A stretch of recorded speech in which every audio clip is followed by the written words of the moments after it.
We need to eat a higher amount of protein and less starches and carbs and not some. We don't, vegetables are good, but they're not, because they can cause a lot of oxalates and oxidative damage to Like the thyroid. anti-nutrients in there. Yeah, Yeah, for there's a sure. lot of estrogenic foods in nature. And So can you get I enough protein from animal products? Can you be a vegan oh, vegetarian in your mind and be healthy and get your protein from animal products strictly?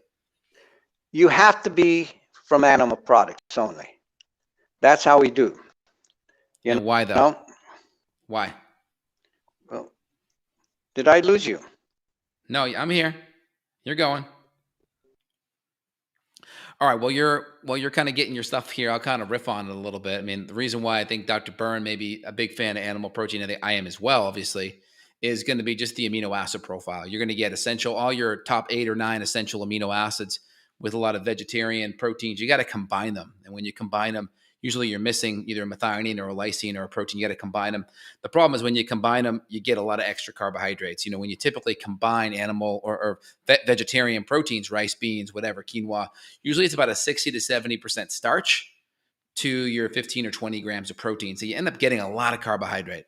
So people that tend to do okay on a vegetarian, vegan diet, they tend to be more ectomorphs, tend to be people that do well on high carb foods. If you're more prone to insulin resistance like I am, or most of the population, you're going to get too much carbohydrates for you and for your activity level.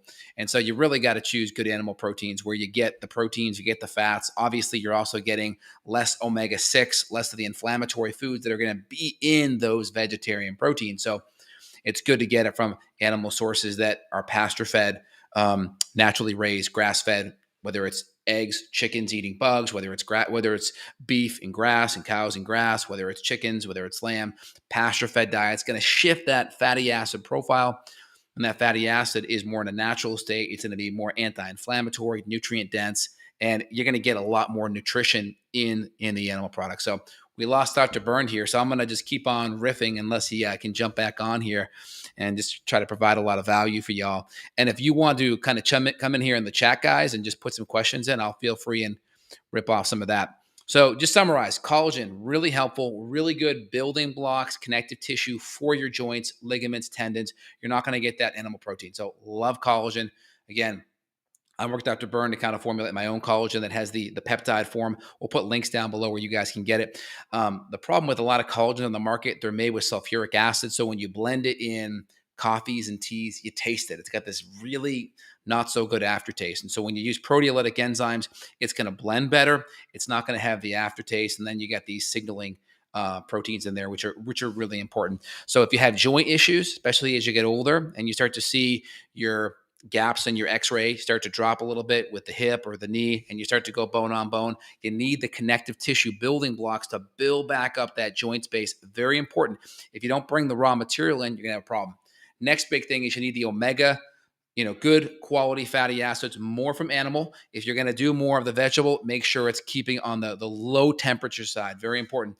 I'm a big fan. Dr. Bernd is more of a carb guy, but you can see him. He's a leaner kind of wiry guy, right? He's going to do really good with more carbohydrates, those kind of things. You got to adjust your carbohydrates for your body type. So if you're kind of an ectomorph, think of that as the dancer, the basketball player, leaner, taller person, then you need to adjust. You could probably handle more carbs.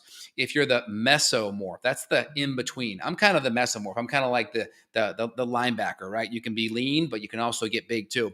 And then you have the endomorph. That's the lineman, right? That's the person that's more prone to be big and gain weight with carbohydrate. You have to figure out where you